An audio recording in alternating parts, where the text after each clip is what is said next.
and welcome back for another episode of the Endless Spiral podcast. I am your host, Keith Russell, as always. On this episode, I'm joined by country rock recording artist Arlene Bailey. Arlene has had her fair share of ups and downs and has been quite open about discussing her own mental health battles, along with being diagnosed with bipolar, which she has said has been for the better in her life. She's also been quite open about discussing her eating disorders, some self-harm in there, and a bit of bodybuilding thrown in there. Sure, why not? She might as well. She has quite an interesting story, and we'll try and keep this podcast to below 4 hours. So, Arlene, thanks very much for coming on the show today. I really do appreciate you giving up your time. How are you? I'm good. Thanks, Keith. It's lovely to be part of it. I'm very excited. Although you're right, we are probably going to be here half the day. I'm a bit of a mixed bag. We were just saying beforehand, we might turn this into a mini series, so we'll see how this goes. Yeah. But one thing I didn't mention in the intro is obviously you're on your third album at the moment, and you've actually performed the Grand Ole Opry, which I'm fascinated about. But we can leave that out if you don't want to get to that stage, because that might be in part 2 of this. That just sounds like I'm bragging.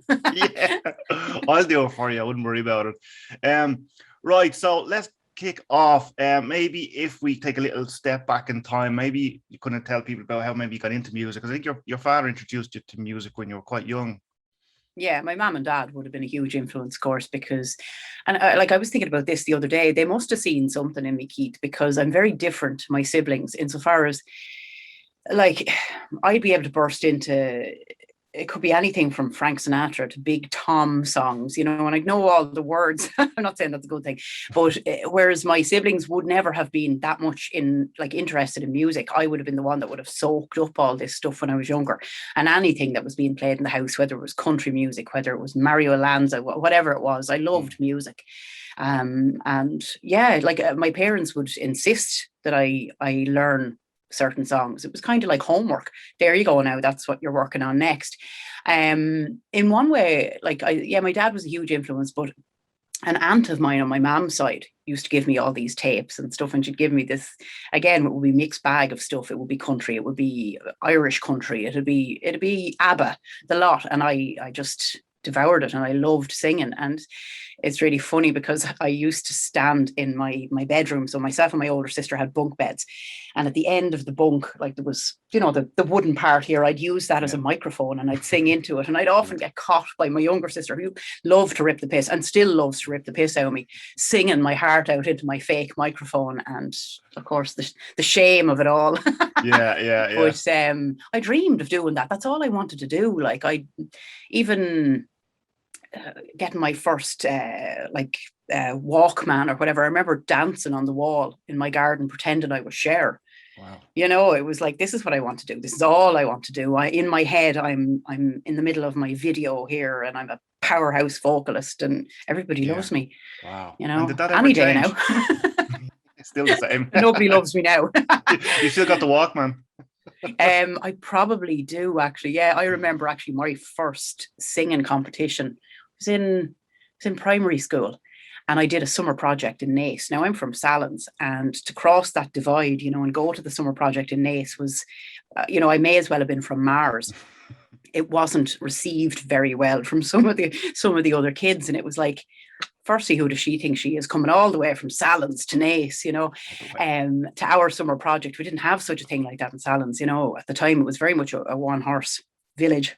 But I won the competition, and sure, that was it. There was war. And I came away with a Care Bear radio that my dad had kept in the garage at home. It's still there. It's there somewhere. Really? But yeah. So I do have a tendency to hold on to things that are sentimental, but that Walkman, no, probably not. But definitely the Care Bear radio. That's still around. Brilliant. And I had to run. I had to run off the stage that day, Keith. Did you? Because they were gunning for me. Now that sounds bad. Not everybody, because or I wouldn't have won the competition, but there was just a few kind of, the back of the class bullies type thing that had it in for me. But my dad's from Naas, or was from Naas, so I'm half Naas, half Sallins, so they can feck off. Right. You really are a mixed bag. Yeah, that's for sure. Yeah. And how did you get into the country? Well, it's country rock, I suppose, isn't it? So, did you always was that always the passion, or did you just want to be kind of a performer or singer? it would have stemmed from country music for sure. Like again, I developed a love, even though I would have listened to a lot of stuff, I developed a love for country music, and like George Jones, Tammy Wynette. I used to love listening to Karen Carpenter. I know she was a bit more kind of pop at the time, but yeah, it just kind of I steered towards country music for one reason or another, and I found that I had a kind of like when I sing, I have quite an American twang. Right. Okay. That you might find to be grating, but it just happens naturally. But now I suppose, yeah, as time's gone on, I've progressed from, more kind of an easygoing country to an edgier country that's more Shooter Jennings influenced. Yeah. I like people like Toby Keith. A lot of American country artists that have an edge to them would be an influence. That it's music with balls, basically. It's gargling with vodka before you go on stage, and it's getting rip roaring drunk at the end of the night with your bandmates. Yeah. It's that kind of, it's edgy, but yeah, that's where I'm happiest now. And again, we do more laid back stuff as well. It's not death metal or anything, but it certainly has an arse to it, as I like to say. An arse to it. Yeah. I read that before that you said that. And you're on your third album now, so we might as well give that a bit of a plug while we're here. Yeah, sure. It's called Bailey, so that's the name of the band. I'm that cocky, I just named the band. I just said, you know what, we just call it Bailey. What else would we call it? And we'll call the album Bailey as well. We didn't actually, the lot. Even my mum's a dog called Bailey. I named her too. I imagine so. Jesus Christ. Much to my younger sister's dismay. Anyway, no, I'm joking.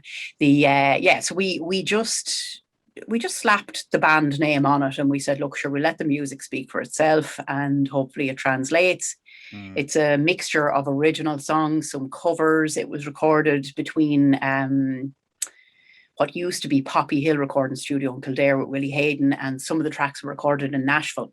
Yeah. We actually took a couple of tracks that were recorded years ago from my second album and just kind of threw them in, because there were songs that didn't get enough, I suppose, not necessarily airplay, but they didn't get as much exposure, I guess, as they should have done, and they were still current, and they sit very nicely on the album. Yeah. Okay, very interesting. Well, before we take another trip down memory lane, I just wanted to ask, how have you been through COVID? Obviously, with so many other people in your industry, you've just basically been doing nothing really. Have you been doing nothing, or how have you coped?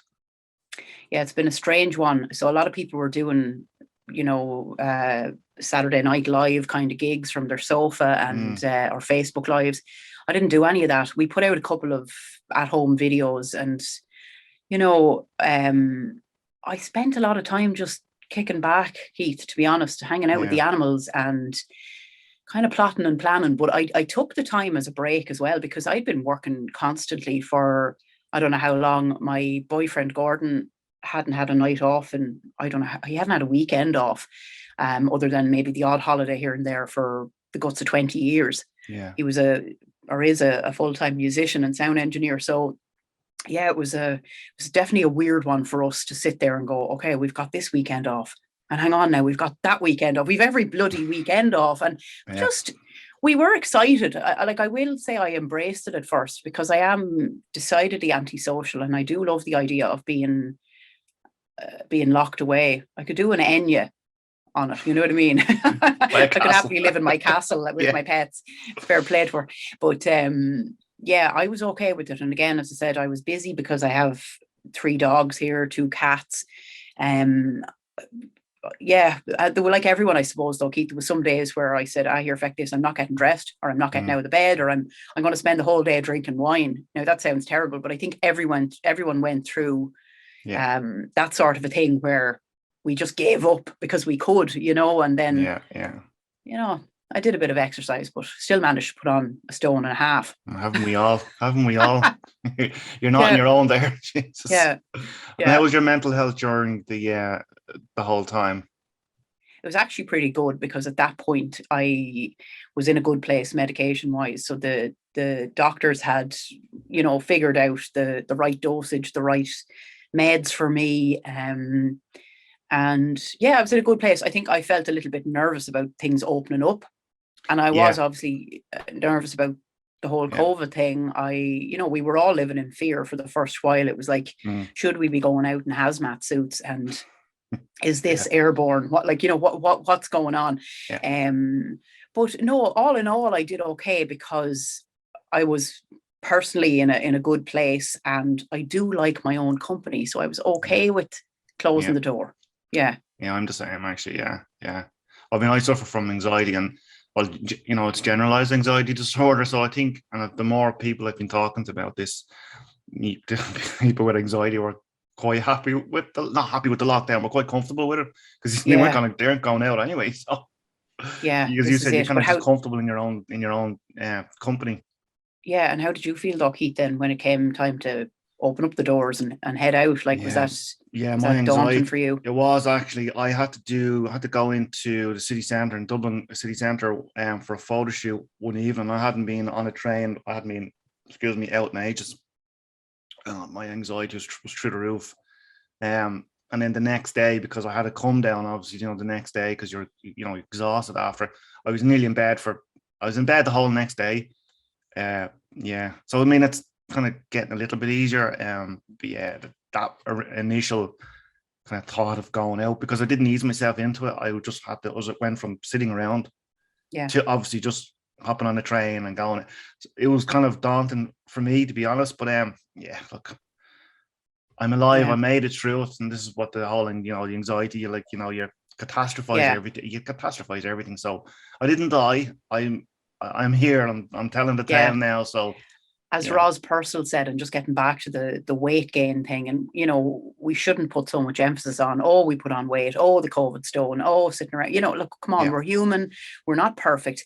But she said actually that when she has kids, that when asked how she managed through a global pandemic, she'll just mm, say, I had to buy bigger jeans, you know, yeah, and that was the yeah, worst thing that happened to maybe her or plenty of other people. So you're right, we're here, yeah, yeah, doesn't minimize the fact that you have your own demons to fight, but yeah. But we're yeah, around. exactly. Yeah, exactly. No, that's exactly it. We're And I suppose upright. Yeah, exactly, you can kind of normalize it a little bit, where you can, I suppose, put things in perspective a little bit.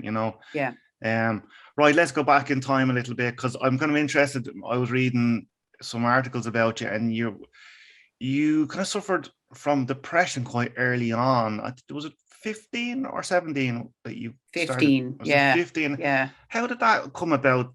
I mean, I suppose 15 is quite young. I mean, I started suffering from depression in probably my middle to late teens.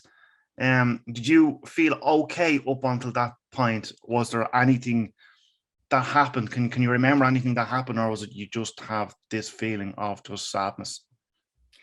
I was okay, but just I'm even having a light bulb moment now when I think about my childhood, and I think there was only ever extremes. I was either painfully shy to the Mm, point that I wouldn't even speak to relatives, or I was jazz hands. And I remember being on a train one time to Knock with my grandmother, and I stood on up in the train and entertained the people in the carriage. I sang and danced. So yeah, I was either one way or the other. I think it was very kind of in your face or under a blanket. But no, I wouldn't have said that as a child I was depressed or anything. Just maybe socially awkward at times. But yeah, about 15, this whole thing kicked in, and I remember being very calm about it. I remember saying to myself, "Yeah, I don't want to be here anymore." But I was very kind of matter of fact about it. I just said, "No, I'm not." Uh, Even though I was depressed, it was like something switched in me, and I decided, I don't want to be around anymore. But that's okay. So I'll just, I'll work on that. That's the plan. Um Thankfully that plan didn't work. But yeah, I would have dips. I would have, like, from that point on, have very, very low points in my life. They'd creep up on me yeah, even in the last, like, it's not that long since I've had a pretty hit a pretty low point. But again, thanks to medication, now it's not as extreme and it's not as frequent.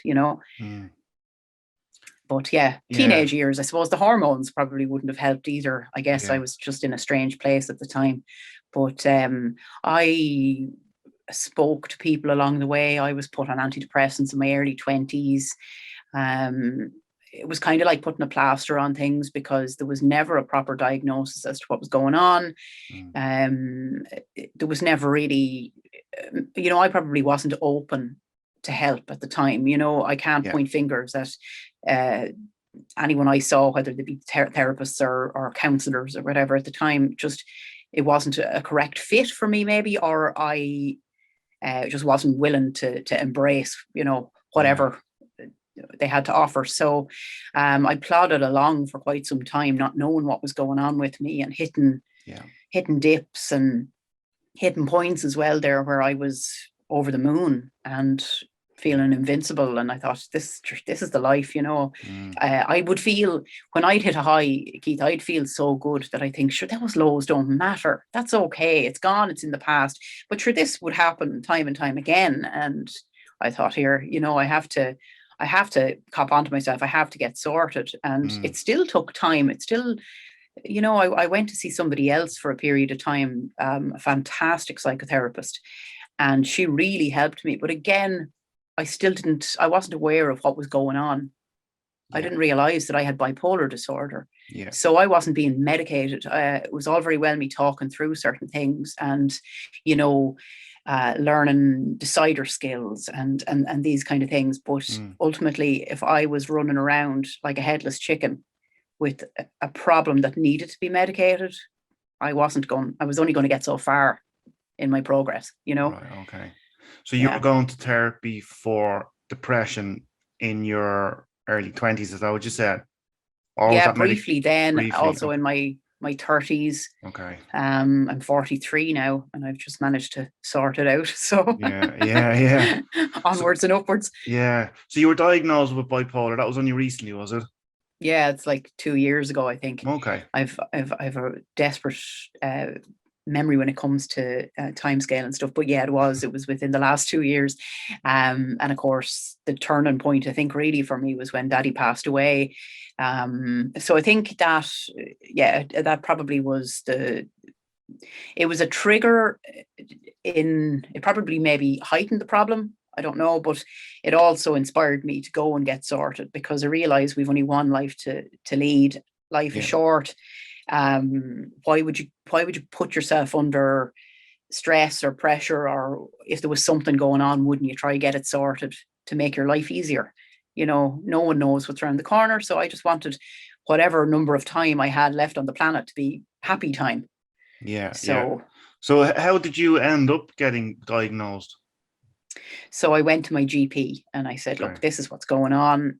I'm like this, I'm like that. This is what's going on over the last few years. And I have a wonderful doctor. Like, she's the best. I had, you were talking about your ailments there. I had a couple of different surgeries done on my shoulder and my neck. And again, she was the sort of doctor that would say, right, whatever the problem is, we get it sorted. Okay. We go to the best, we get it sorted. And she referred me to a psychiatrist. And from there, they monitored my mood. They tried different meds. Some things worked, some things didn't. I was put on lithium. I was all over the place for a time. I was taking an antipsychotic that didn't agree with me either. My weight fluctuated. This was playing merry hell as well with my mind. I was all the while, there'd been a whisper of bipolar disorder to me, and I had then got on the internet, yourself, Dr. Google, and I said, look, I'll do a bit of research. And I was seeing things that were similar, or that were familiar to me. And again, without a proper diagnosis, I was still all over the place. I didn't know what they were going to come back and say to me. Yet I had my suspicions that they were going to say bipolar, and they did. So, and look, it's been a major relief to put, not that I'm mad on labels or anything, but to be able to put a name to it and say, okay, this is how we treat, and this is, this is what it is, and this is how you manage it best. Yeah. Being able to put a label on something, just because only when you said the word label, I've been kind of saying the same thing recently with my own stuff. As for me, I don't know about you, when you're finally able to put a label on something, for me anyway, it was like a weight was lifted off my shoulders, because you could at least you knew how to treat it then. If once you're able to have a label for something, Like for example, I never even heard the word body dysmorphia, but then once you're able to start labeling things, you can start going back and picking out things. Well, it's linked to that, it's linked to this, and you can kind of, Yeah, even for therapy for yourself, to understand it a bit better. absolutely. Did you feel the same? I mean, being able to just put a label on it. Yeah, and to explain it to my family as well. Yeah, exactly. Sorry, yeah. Just to say, yeah, this is what's going on now, and they would have done their little bit of research. So yeah, no, it was heartbreaking to be told it, even though I knew it was coming. I didn't know how I was going to react. So it probably was the fact that it was a weight off my shoulders that I bawled my eyes out when I was told. But no, look, it was better to know, because there was times where I just felt like I was going mad. I would say that I'm going mad. I've lost the plot. Like I remember one time in a fit of, we'll call it rage, getting a ladle and smashing it continuously into a kitchen press. I wouldn't do that now because my kitchen is fabulous. I do it to a different kitchen, someone else's kitchen, but not mine. But yeah, and I'm just feeling like there was relief to be had from doing that, but also, what the hell are you doing? This isn't normal behavior, or just being so down that I would tell myself I wanted to die. I wanted to kill myself, and I would terrify myself then for having said that or thought that, because I didn't know where that voice was coming from. I didn't know. I didn't want to kill myself, but I could be in the supermarket and I'd be like, must buy milk, also want to kill myself. It would come to me like that, and it was terrifying. So yeah, to be able to then medicate accordingly and talk to a counsellor. I went to somebody in a place. Am I allowed to tell you the name of the if you want to locate the place? Yeah, if you want to. Well, it's called Gloucester House, and it's in I live in Athy, and it's about 15-20 minutes from where I live, kind of heading towards Laois. And I went and I spoke to somebody there, and it was life-changing. It really was, because we knew what we were there to talk about, you know what I mean? And she helped me work through things. And again, as I said, decider skills. It's simple, but little tricks and things that can be done to get the benefit from. Yeah, you can go and you can take the pills, but you also have to be able to talk through these things. And I think that's vitally important as well. That's why I'm constantly telling people to speak out, because even people that don't need therapy should go and talk to somebody. And they won't believe won't believe the relief and the benefit from it. So if you have something, if you're holding on to some sort of issue that needs to be ironed out, go seek the help. There's amazing experts out there, and I'm probably rambling here, but you know where I'm coming from. Yeah, absolutely. The help is there. Go get it. Yeah. What are decider skills, just in case anyone's not too familiar with what that is? Yeah, so just simple little tools, basically, that I would be given to, and if I try and give you an example now, I won't do it justice, but for example, if I walked into a room and the place was upside down, my instant reaction before would be, oh, feck this, and stress, and up to 90, and I'm going to kill someone, and it doesn't serve you well to respond like that.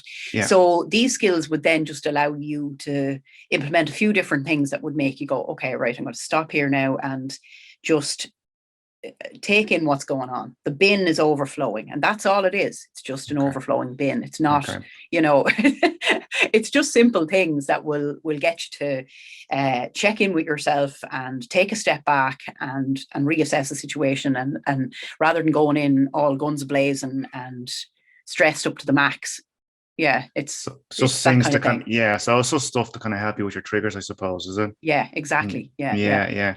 So between your 20s and being diagnosed around 40, what happened in between them? So you were on medication for depression, were you, for that time? Yeah, for a short time, for a very short time. Yeah, so, and I was touring like that. All that time would have been spent traveling the world. So I was based in Manchester, and I would travel around. I spent a lot of time in the States. So I was in New York for about 9 months, and I used to commute from there to Nashville to record my stuff, to record albums and stuff. And I would was constantly on the road. I was always away from home. There was no balance, and no week was ever the same. So with that in mind, I guess that would have played merry hell with my mental health, because I couldn't settle. I didn't have anywhere to settle. I mean, the base that I had at the time wasn't home to me. Home was Kildare, and I rarely saw it. So like, I knew there was ongoing problems. I just, for the most part, just shoved them under the carpet and wouldn't tell people, what was going on. Yeah. Okay. So you weren't really doing anything to address it in the meantime. You were just getting on with things and just being busy.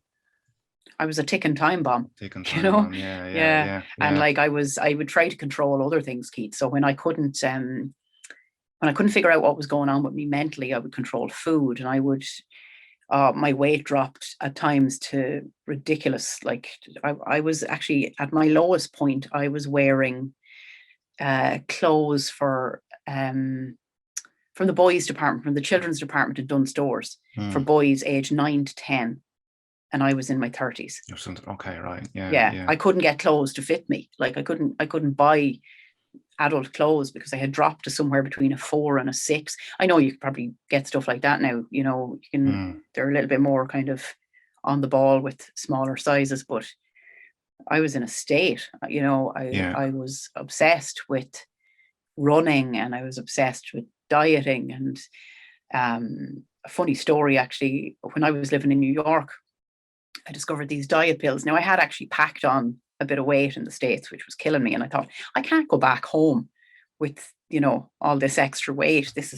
Jesus, what will they think? It's a given that when I go to the States, within a week and a half, I put on a half a stone, because I just can't help myself. I love to eat when I'm there. So I put on weight, and I got these slimming tablets in a chemist. And I remember one day running from where I was living in Yonkers, New York, to a shopping center in the Bronx, like at high speed, just running like a lunatic to this. And I wasn't a runner at the time. I don't know what came over me, but there was obviously some sort of drug going on there. And once I stopped taking them, sure, I piled on 2 stone.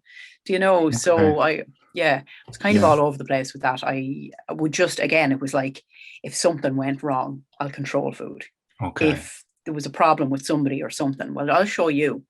You watch how skinny I can get now. That's right. And it doesn't sound, I know it doesn't sound right, and it certainly doesn't sound healthy, but that's where I was at. Yeah. So you had an unhealthy relationship with food. Did you have an unhealthy relationship with exercise? Because I know we mentioned at the beginning the bodybuilding. Where did that come into things? Yeah, I know. I wouldn't say I had an unhealthy relationship with exercise, but I did have certain like a certain set of rules where I'd be like, look, if you're going to eat this, then you're just going to have to work extra hard in the gym and whatever. And, I kind of gotten over the whole starving myself thing. I had said to myself, look, you know what, this isn't healthy. And I was doing my research online. I had just divorced my husband, and I joined a gym here in Athy, and I got to know this girl, Emma Bowden, who she changed my life, Keith. She's a personal trainer.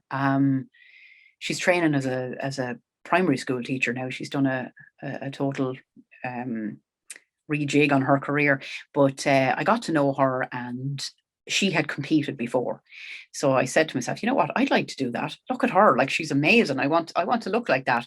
She was small, but muscular and just all around perfect, and the picture of health. So I started to bend her ear. I was everywhere she went. I was like, hey, me again, train me. But yeah, so I worked with Emma then for a couple of years.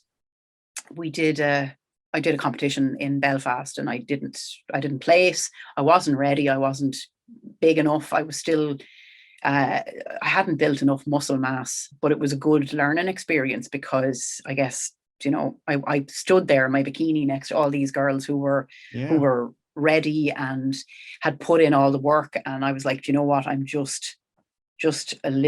I'm a few months behind you guys, and I don't deserve, or I have no place on this stage right now.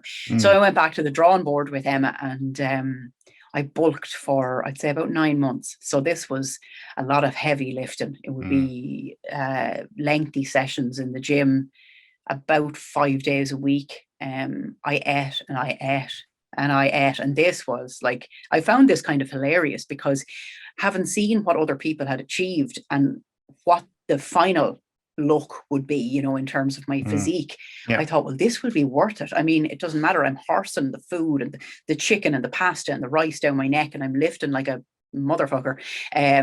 But I know what will come of it at the end, and I know it'll be worthwhile. But I remember she got me to take progress pictures, and the last photograph that was taken of me before I started to cut sent me into a complete spiral. Like, I couldn't believe what I was looking at in the mirror or in the picture. I just looked like a big potato. I just couldn't. Okay. The person with the food issues and the, you know, the history of whatever eating disorder I had really struggled then with that. So I was in two minds at that point. I thought, well, look, I'm going to power through. I'm going to finish what I started, but I'm probably not going to do this again.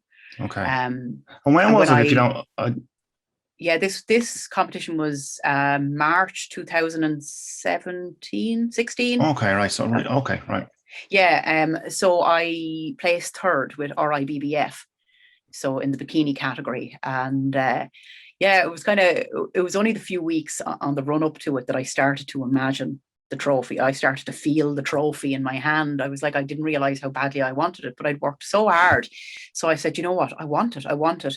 I stood on that stage for what seemed like an eternity, rattling. I was shaking. I thought, oh my God, will you just announce who's placed where? And a third to me, Keith, was a first. It may as well have been a first. It was just as good to be handed a trophy and, you know, get some sort of recognition for the work. And again, to stand up there in a bikini in front of an audience of hundreds of people in Limerick, I just, you know, that was a huge achievement in itself. You wouldn't see me down on the beach in a bikini now. I'd be wrapped in a blanket and I'd be, you know, in a tent. I'd be you know, the same. It's not a comfortable place for me to stand. So to stand there in something that resembled a piece of dental floss, like, you know, go me. But yeah, the fallout from it is not the greatest. You have to be in a very good place mentally to deal with that, and I wasn't. So, you know, when I finished up and I didn't have Emma to turn to for, you know, I mean, obviously she was great. She gave me a program to follow for the weeks afterwards and whatnot. But I was like a kid in a candy store. I went to the supermarket and I was like, I can eat that. I can eat this. I can eat the other. Because I'd done 12, 14 weeks of a cut. So I was restricted to egg whites and white fish, salad, you know, green beans, nothing exciting, 5 liters of water a day. So then I, you know, went to the supermarket and I thought, I'm going to buy everything and I'm going to eat everything. And you can only imagine the fallout from that. Yeah. So, yeah. And how are you now with food? Bigger than I've ever been. That's how I am. And okay with it. You know, I'm back at the gym now. I've been a bit lax with things. And I guess, no, I'm not at my happy weight, but I'm working on it. And that's the important thing. I'm working on it with more balance. So I eat really well. I exercise, I fuel my body accordingly. So I know, you know, there's no point in starving yourself. What's that going to do? What's that going to achieve? Nothing. Exactly. 100. Yeah. So, yeah. And like, there should be more emphasis on the fact that food is medicinal. So, I mean, if you put crap into your body, you're going to feel like crap. So I try, balance it out. I exercise, I sleep well. I eat well. I love my wine. I love bread, but I know to just kind of keep it in check. You know, everything in moderation. Yeah, it's amazing you say that. So what I have found is once I develop a healthy relationship with myself, I can develop a healthy relationship with food. Because, well, for me anyway, I would be emotional eating or comfort eating, as people would call it. Do you know what I mean? Because I was so depressed with stuff. But now, I suppose once we were talking about labels and that, and being able to put labels on certain things and being able to understand them and then get treatment for them and then be able to sort of fix them, if you know what I mean, and then develop a healthy relationship with yourself. I can now have a healthy relationship with food. Do you know what I mean? So look, just what you were saying, I'm just learning to not be so hard on myself with stuff. Do you know, as you just to give yourself a break. you know, Well, this is 'cause- it, yeah, why there's plenty of people out there that will be a dick to you. So why be that to yourself, yeah, you gotta be nice to yourself. I discovered that when my dad died. And then, as I said, I was considering doing another competition. And I said, you know what? No way, because life is short. And like, I didn't want to spend another year, as mm, wonderful as it was, a great experience, and fair play to people that keep it up. But no, I didn't want to inflict that on my body. I didn't want to inflict it on my mind.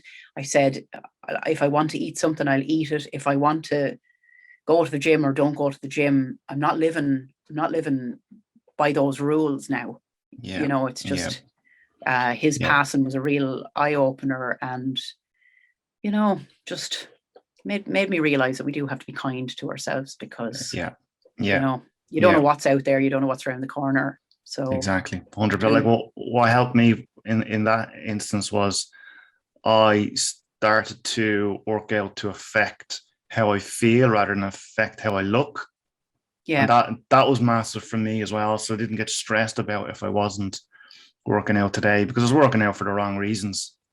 But this is it. And you're releasing endorphins, and if it's Mm. not from an aesthetic point of view, then you're on the pig's back there. If you're not Exactly. scrutinizing everything in the mirror and saying, look, I'm here to grow this muscle, or Yeah. shrink that one, or whatever. It's Yeah. that's good. That's to be commended, Yeah. certainly. Well, yeah. Well, look, I suppose it's a learning curve. I'm getting there slowly. I mean, introducing yoga has been quite good as well because not that I was never a fan of yoga, and not that I'd never, not that's probably not the right way of putting it, but I never really tried it. And I was never, because I always wanted to bulk up or do cardio to tone up or whatever I was doing. I always felt that Mm. yoga wasn't going to do it for me. But now, as I said, I'm trying to kind of exercise or work out or whatever way you want to call it to affect how I feel. The yoga has been good as well because you can go onto the mat and just say, well, I'll just do 10 or 15 minutes a day. I don't have to be stressing about I haven't gone on the treadmill and done HIIT training today because I wanted to burn this amount of calories and all this type of stuff nonsense that just goes through my head, but it goes through so many other people's head as Yeah. well. So I mean, even the yoga's been quite good, and then intuitive eating I've been introduced to as well was quite good as well. I don't know if you've ever heard of it, but No. it's kind of similar to what you were saying. So it's supposed to take the emotional side out of your eating. So it's you kind of understand your body and understand when you're hungry and when you're full, and to not eliminate any foods. So it's more just a kind of it's not really a diet per se. It's more just an all-round healthy, Yeah. idea of a diet, if you know what I mean. I'm probably not even explaining it properly. No, that's I But get where you're coming from. And yeah, it is, I think, from being asked this before by people, that, friends of mine, if they were looking for dietary advice, they're probably coming to the wrong person. But no, just I think if you eliminate something altogether, that's going to be all you'll think about. That's it. No chocolate for me now for a month. You're that's going to think exact. about chocolate. It's going to drive you demented. That's So exactly what she said. The yeah, nutritionist said to me exactly what you just said. She said, "If I tell you don't think of pink elephants, what are you going to think about?" And she said, "That's exactly, but just exactly what you just said. That's exactly what yeah, she said, and you're so right." So she's like, the way she's explained it to me, she's like, kids or children are intuitive eaters, or babies are. They know when they're not. They let you know when they're hungry, but they let you know when they're full. yeah, She's like saying if you have a packet of biscuits in the press and you're saying just have can't have them, can't have them, can't have them, and all of a sudden this is what I used to do.